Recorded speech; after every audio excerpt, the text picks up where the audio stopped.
Good evening my friends and audience, কেমন আছেন আপনারা সবাই? আশা করি ভালো আছেন। আমি ডক্টর আশিস মজুমদার আপনাদের মধ্যে আজকে একটি মেডিকেল লেসন নিয়ে কথা বলবো। তবে এটা লেসন না, এটা একটা প্র্যাকটিক্যাল একটা অ্যাপ্লিকেশন বলা যায়। কিসের উপরে?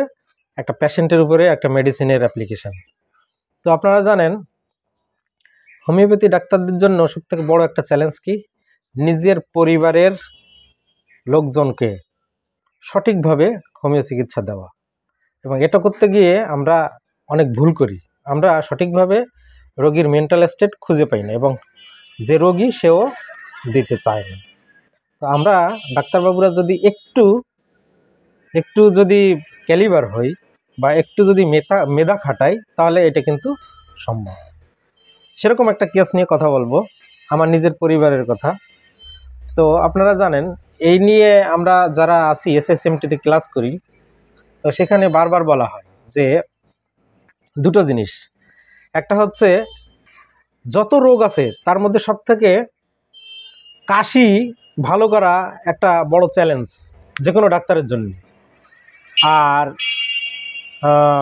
আরেকটা হলো নিজের পরিবারের ভিতরে যারা থাকেন, নিজের ফ্যামিলির ভিতরে, এদেরকে সাকসেসফুল ট্রিটমেন্ট দেওয়া।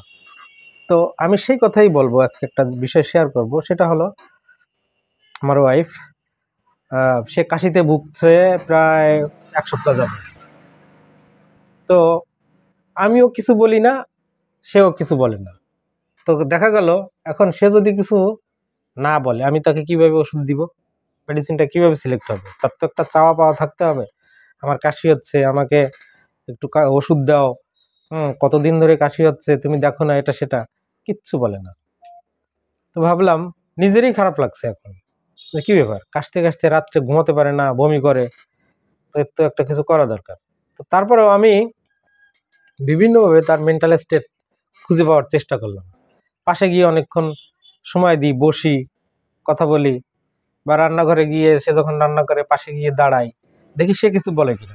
সে কিচ্ছু বলে না। তো একদিন আমি জিজ্ঞেস করলাম যে কি ব্যাপার, তুমি ওষুধ টষুধ খাবে না?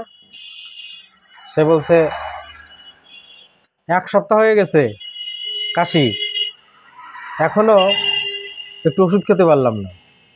আচ্ছা, তো 1 সপ্তাহ হয়ে গেছে, তুমি আজকে বলছো, এতদিন আগে বলনি কেন? তো এর কোনো উত্তর সে আর দিল না। তো এখন আমি এই দুটো কথাকে ডিকোড করলাম। দুটো কথাকে ডিকোড করে কি পেলাম? কন্টেন্ট অ্যান্ড কোয়াইট বা কন্টেন্ট নাইট এবং এক্সট্রাভ্যাগেন্স, এই দুটো মিলিয়ে মেডিসিন কি আসে? মেডিসিন আসে হচ্ছে ওপিয়াম। এইবার দেখুন, ওপিয়াম আমি দিব, এবার ওপিয়াম আমি দিলাম। এবার যখন ওষুধটা বানিয়ে রাখলাম, আমি সাধারণত আমার ফ্যামিলির যারা মেম্বার থাকে ওদের ওষুধ খাওয়ালে আমি নিজের হাতে খাইয়ে দিই। তো ওষুধটা সুন্দরভাবে সাকশন করে, মানে ঝাঁকি দিয়ে 1 ডোজ খাওয়ালাম এবং বললাম যে পরের ডোজ 15 মিনিট পরে খাবে। তো 15 মিনিট গিয়ে পারে নাই, শেষ হয় 15 মিনিট হয়নি এখনো, সে 12 মিনিটের মাথায় নিজেই ওষুধ খেয়ে ফেলছে। ভালো করে বুঝবেন কি বলি, 12 মিনিট 13 মিনিটের মাথায় ওষুধ খেয়ে ফেলছে। এবার আমি দ্বিতীয়বার যখন তাকে খাওয়াতে গেলাম, আমি বললাম দেখি ওষুধ কই, বলে আমার খাওয়া হয়ে গেছে। যে আচ্ছা।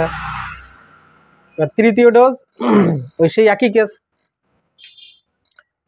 যখন আমি খাওয়াতে যাব 15 মিনিট ইন্টারভেলে, তখন গিয়ে দেখি ওষুধ টষুধ পুরো সব শিশি একেবারে উপুড় হয়ে পড়ে আছে, খাওয়া শেষ। তখন আমি বুঝলাম যে এই ওষুধে তো কাজ হবে না, করলেও সাময়িক একটু করতে পারে, কিন্তু মেডিসিনের নতুন স্টেট চেঞ্জ হয়ে গেছে। তো এবার নিজে ভাবতে শুরু করলাম কি ব্যাপার, নির্দিষ্ট সময়ের আগেই ওষুধ খেয়ে বসে আছে, আমি যাওয়ার আগেই ওষুধ শেষ করে ফেলছে, মানে কি? তার মানে কি, সে এখন কন্টেন্ট কোয়াইট এবং এক্সট্রাভ্যাগেন্স থেকে বেরিয়ে আসছে। এখন সে কি কি অবস্থায় আছে? তাহলে লাইট ডিজায়ার ফার্স্ট।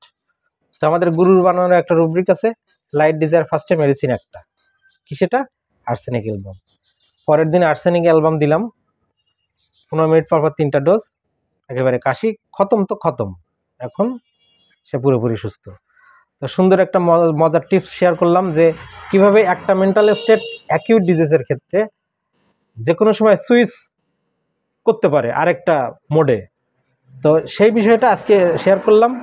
কেমন লাগলো আপনাদের, ভালো মন্দ মতামত জানাবেন।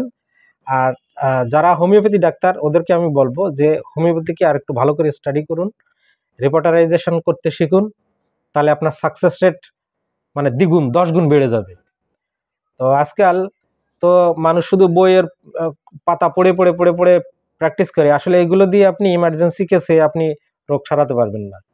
আপনি ওই সে তথাকথিত ওই যে পাতার পর পাতা কেস টেকিং করে আপনি একটা ইমার্জেন্সি কেস জীবনেও কিছু করতে পারবেন না। বি প্র্যাকটিক্যাল, মোর প্র্যাকটিক্যাল।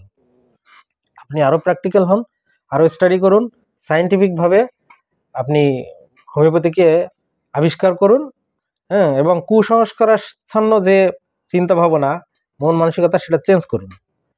রোগীর মেন্টাল স্টেটকে প্রায়োরিটি দিয়ে আপনি আগে তার ইয়েটা বোঝার চেষ্টা করুন, এরপর আপনি প্যাথোলজিতে যান। মেন্টাল স্টেট বা মেন্টাল মরবাইড যেটা প্যাথোলজি, ওটা চলে গেলে ফিজিক্যাল প্যাথোলজি এমনি চলে যাবে। সবাই ভালো থাকবেন।